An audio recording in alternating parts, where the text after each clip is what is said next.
Murang internet plan ba ang hanap mo? Akong bahala sa iyo.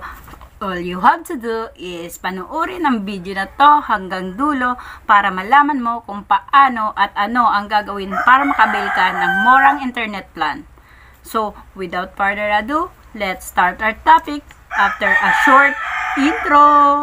君の虜になってしまえばきっとこの夏は充実するの So, ayun guys, welcome back to my channel. And for today's video guys, ay i-discuss ko sa inyo kung paano at sino ang kukontakin nyo in case na gusto nyo magpakabit ng murang internet plan.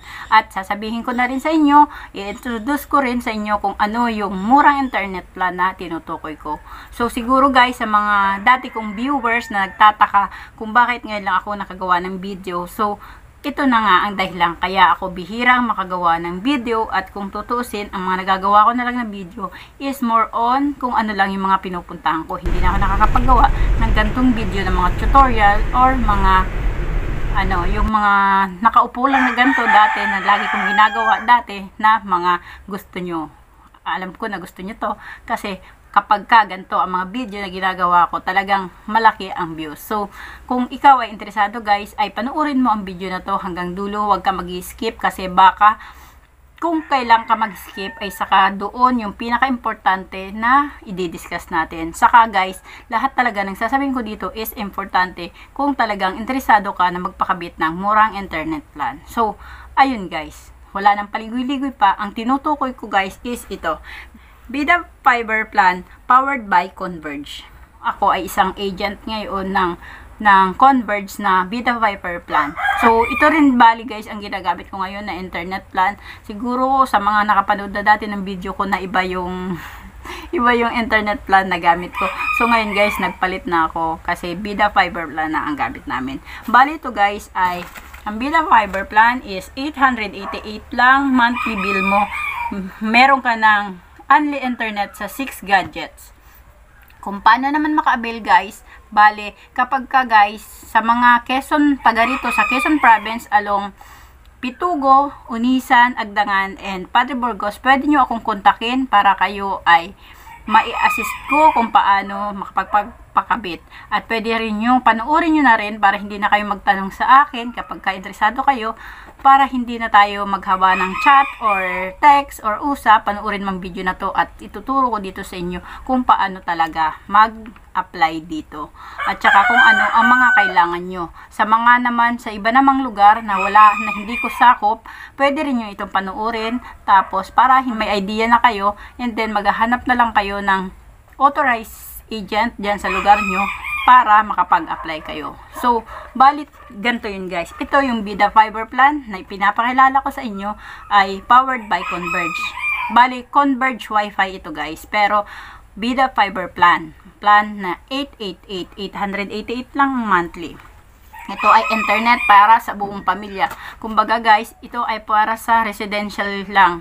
Hindi ito pwede sa mga magninegosyo ng mga piso wifi kasi unang-una guys, ipapaalala ko sa inyo na ang Bida Fiber Plan ay naka-off ang LAN port, kung kaya hindi kayo pwede mag-connect ng mga piso net, yung saksakan sa likod, ganun.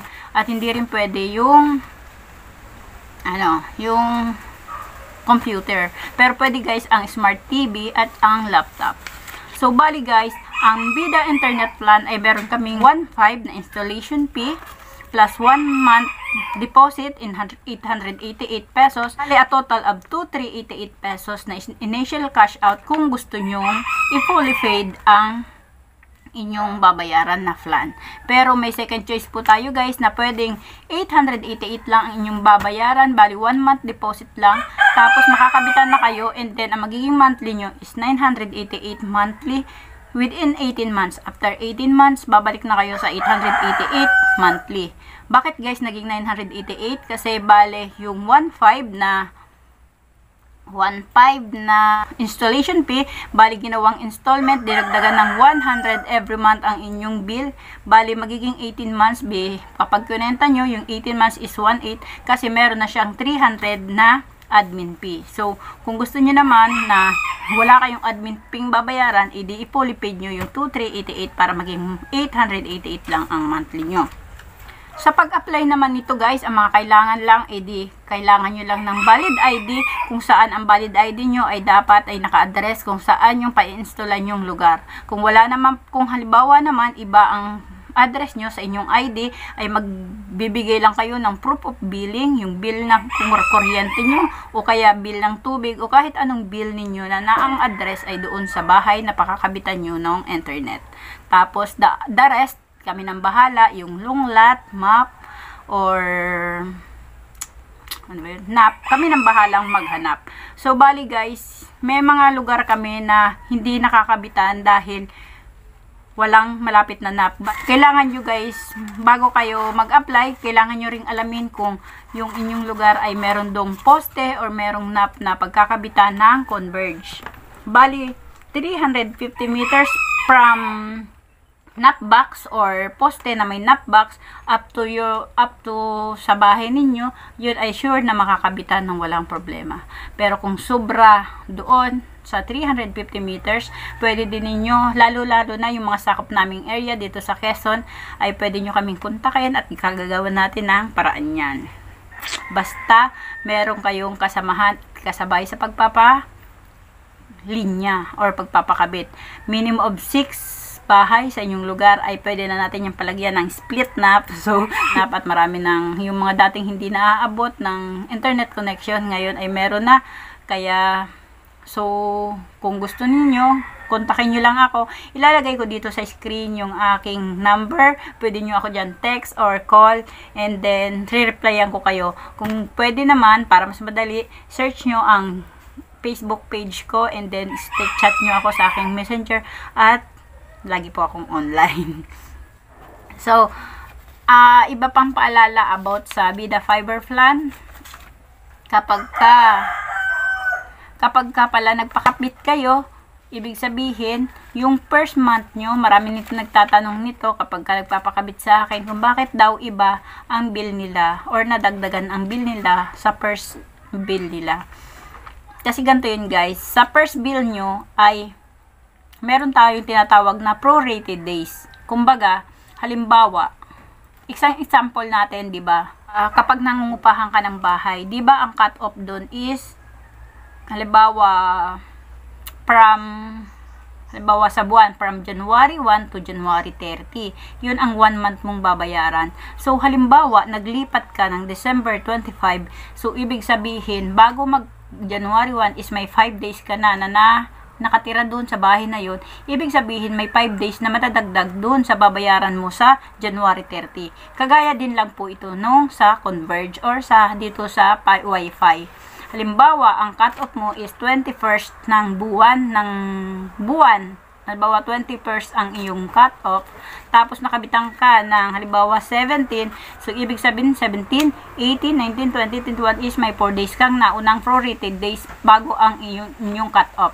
So, ibig sabihin, 888 divided by 30 days is equals to 29.60 cents. So, ibig sabihin, yung 4 days ay itatimes mo sa 29 pesos and 60 cents and then ipa-plus mo sa 888, yun ang magiging bill mo. At kung naman hindi nyo naman binayaran, ang installation fee is 4 days times 29.60 plus 988. Yun ang magiging first bill nyo. Pero guys, take note, sa unang bill lang naman yun ng inyong internet, pero for the next month and hanggang sa mga susunod is fix na yun kung magkano ang bayaran nyo. Mapipix na yun sa 888 monthly kung fully paid kayo or 988 monthly kung installment naman ang inyong installation. Guys, naalala ko sa mga bago dyan sa channel ko, I don't forget to like, share, and subscribe and hit the notification bell button para ma-notify kayo once na may bago akong video na i-upload. At pwede din kayo mag-comment dyan sa baba guys kung kayo may mga katanungan or mga suggested videos para gagawa natin yan at sasagutin ko yan. And saka nga pala guys, itong Bida Fiber Plan is good for 6 gadgets lang. Sinabi ko na yung kanina. And kasama dito ang Smart TV. So, kung may Smart TV kayo guys at na-connect nyo ito sa internet, ay meron kaming tinatawag na Blast TV. Ayan. Ayan o, makikita nyo. Kung saan ito ay parang Netflix guys na makakapanood ka ng mga paborito mong pelikula at serye. Isi-search mo lang yun, tapos ayun, makikita na lalabas na doon yung mga palabas. And then makakapanood ka 1 to sawa hanggang gusto mo.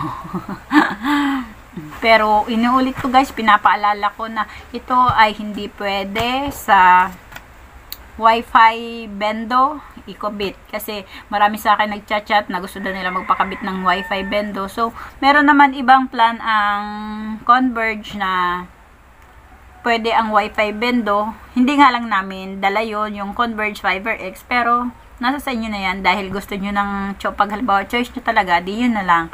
Pero kapag ka for family use lang naman ang hanap nyo, ay swak na ito guys. Kasi isipin mo, kung halimbawa load lang ang gamit nyo, halimbawa sa 4 na gadgets, kagaya namin, 4 kami dito sa bahay, yung 2 kong anak, asawa ko, ako, 4 kami, lahat kami may cellphone. So dati naglo-load kami ng 50 pesos. What? 50 pesos every 3 days. So, ibig sabihin, every 3 days, sa 1 month, 500. Times 4, 4 kami. So, 2,000. So, ngayon, 988 lang binabayaran namin dahil ginawa kong installment ang installation fee. Malaking natipid ko guys. Balik kalahati lang ang babayaran namin. And plus, hindi na kami naglo-load sa signal dahil yung aming TV ay nakakonect na sa internet. So, di ba malaking tipid? Kung gusto nyo guys, next video ko ay interviewin natin yung mga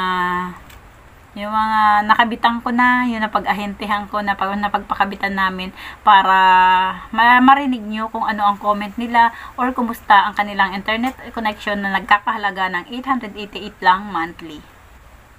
Ayun, meron pala ako nakalimutan. Paano mag-apply? So, di ba sinabi ko sa inyo na valid ID lang ang kailangan nyong i-provide o kaya proof of billing kapag mag-a-apply kayo. So, bali guys, ayun, magpipill up kayo sa amin or sa agent. Pipill up lang kayo sa amin. Tapos, ipaprocess namin yon. Kapag na-process namin yun guys, within this day or within every next day, may dadating sa inyo na text doon sa number na i-fill up nyo. Meron doon dadating na text. And then sa text, meron doon nakalagay na link. Tapos, pipindutin nyo lang yung link na naka-highlights ng blue. And then, may lalabas na nakalagay. Didiretso kayo sa Google. May lalabas na naka-box na accept. Pipindutin nyo lang yung accept. And then, okay na yun guys. Tapos, next, may susunod, may text sa iyo ng 2 text. Yung cheers, congratulations, ganyan. Dahil na-verified mo na ang iyong account. Tapos, magkakaroon ka na ng account number. Tapos, pagkatapos nun guys, kapag ka may account number ka na, ay pwede ka na magbayad through GCash, Paymaya, pwede Mlowellier, pwede Palawan yata guys, tapos Express Pay. Pwede po kayong magbayad doon. Bali sa pagbabayad guys, wala kaming kukuhaing pera sa inyo kahit piso. Wala kaming sisingilin sa inyo about sa pagpapakabit nyo. Lalo na kapag yung abot naman kayo 350 meters from poste. Minsan lang talaga guys, minsan nagkakaroon ng gastos bago ang kapag malayo, kasi minsan kailangan nyo mag-provide ng poste. Kapag walang posting dadaanan galing sa NAP papunta sa inyong bahay. Pero kung wala kaming tatanggapin sa inyo. Hindi rin naman kami ang magbabayad nun, kayo sa GCash. Kapag sa GCash or sa Paymaya kayo magbabayad, bali hanapin nyo lang yung pay bills. At kung halimbawa guys, gusto nyong makita ito ng talagang actual, pwede ko rin itong gawa ng pwede ko din itong gawa ng short video kung paano magbayad through GCash. Bali, pupunta lang kayo sa pay bills, tapos hanapin nyo yung internet or cable, /cable, tapos hanapin nyo Converge ICT, and then lalabas sa taas amount, ilalagay nyo lang yung amount kung 888 kung installment or 2388 kung polypaid. And then lalagay nyo account number. Kung account number guys, yung account number na isinend sa inyo ng Converge, and then account name ay kung ano yung name na ini-fill up nyo dun sa fill up form, and then send. Tapos yun guys, kapag nakabayad na kayo within 24 to 48 hours ay tatawagan kayo, kukontakin kayo ng aming installer, o kaya minsan pupunta na lang dyan sa bahay nyo para kabitan na kayo. So ayun, ganun lang kadali guys. Kapag naman guys may mga error or problema sa inyong mga internet, pwede din yung kontakin ang agent na inyong pinag-fill upan at pwede din niyang i-follow up sa admin namin para mapacheck ang inyong connection. So, ayun guys, kung nakatulong ang video na ito para sa inyo, ay huwag niyong kalimutan na i-subscribe ang channel ko at pindutin niyo ang notification bell button para ma-notify kayo once na may bago akong video. So, ayun guys, sana naintindihan niyo ang aking video ito. And please share para lang malaman ng iba at para kapag kayo ay mag-i-inquire sa akin, at least alam nyo na kung ano ang mga bagay-bagay na kasagutan sa inyong mga katanungan. So, pag kayo tumawag sa akin, is di kukontakin nyo na lang ako para mag-fill up. So, hanggang dito na lang ang video na to guys. Till next video. Bye!